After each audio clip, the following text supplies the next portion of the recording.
판심이들 안녕! 오늘은 판심이들이 우리 댓글창에다가 댓글 달아주고 막 질문하고 그런 거 많더라고. 결혼은 했냐? 언제 했냐? 판사할 때 가장 어려웠던 판결은 뭐였냐? 그 중에서 좀 법적으로 의미 있었던 질문 내가 3개를 오늘 추려왔거든. 차례대로 한번 읽어볼게.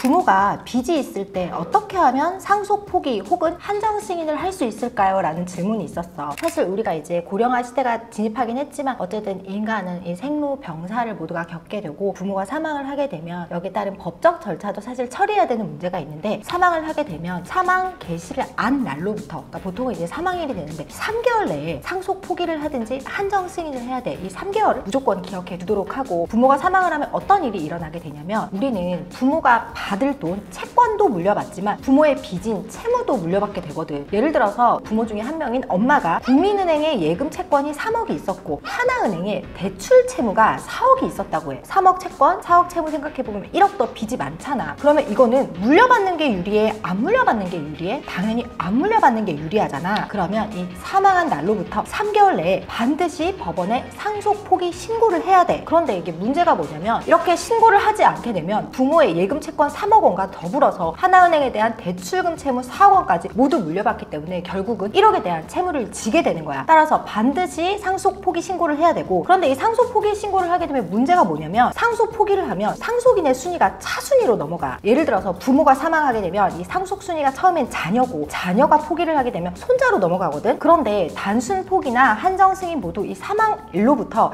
3개월 내에 신고를 반드시 해야 되고, 신고를 안 하면 차순위 상속인으로 넘어가. 그래서 1순위 상속인인 자녀는 상속 포기를 했는데 타고 2순위 상속인인 손자는 그거를 신고해야 된다는 걸 모르고 그냥 가만히 있었다. 그러면 자동으로 상속을 한 것으로 돼서 손자가 채권, 채무 모두 다 떠안게 되는 경우가 발생하는 거야. 그런데 이제 지금 상속인들이, 차순위 상속인들이 누가 있는지 잘 모르고 채권, 채무 중에 뭐가 더 많은지도 모른다. 이런 때는 한정 승인이라는 걸 하게 돼. 채권, 채무는 전부 다 일단 승계는 받되 빚을 갚는 거는 내 상속 재산 내에서만 갚겠다. 그 외에는 안 갚겠다. 이런 뜻이야. 그래서 이럴 때는 현순위 상속인들이 형제 자매가 있다 그러면 한 명은 한정 승인을 하게 되고 나머지는 상속 포기를 하는 방식으로 진행하는 게 맞아. 그 다음 질문, 두 번째 질문인데, 우리가 오늘 오전에 업로드했던 그 사건이랑 되게 비슷한 질문이 있더라고. 길에 쓰러진 여성이나 곤경에 처한 여성을 도와주려고 할 때 강제추행 등에 연루되는 경우가 실제 있나요? 이런 질문이 있더라고. 연루될 수 있어. 우리 속담도 있잖아. 물에 빠진 사람 구해줬더니 보따리 내놓으라고 한다고. 이거는 옛날부터 그랬다는 거지. 실제로 곤경에 처한 여성을 막 도와주는 척, 업고 가는 척 이렇게 하다가 경찰서나 병원이 아니라 모텔이나 자기 자동차로 뭐 데리고 가가지고 성폭행이나 강제추행을 하는 경우도 실제 있기도 하거든. 그런데 대부분은 그렇지 않잖아. 그래서 우리가 믿고 사는 사회에서는 그러면 안 되는 거고, 우리 딸이나 우리 누나, 뭐 우리 언니가 길에 쓰러져 있는데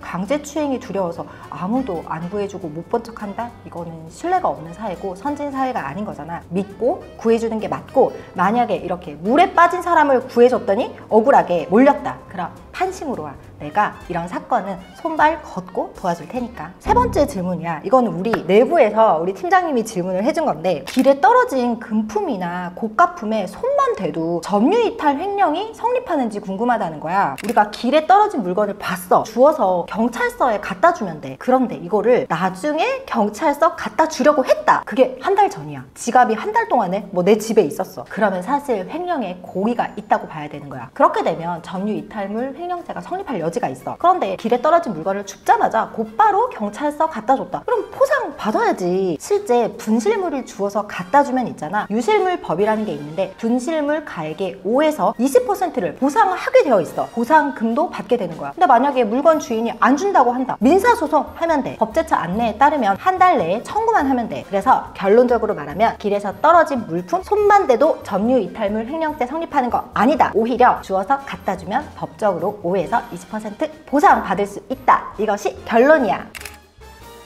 사실 오늘 3가지 우리 구독자들 질문들 모아서 해봤는데 유익한 시간이었는지 좀 궁금하다. 오늘도 또 다른 궁금증이 있으면 언제든 댓글로 많이 남겨줘. 산심이들 오늘 하루도 잘 보내. 안녕. 1심, 2심, 판심. 판심 법무법인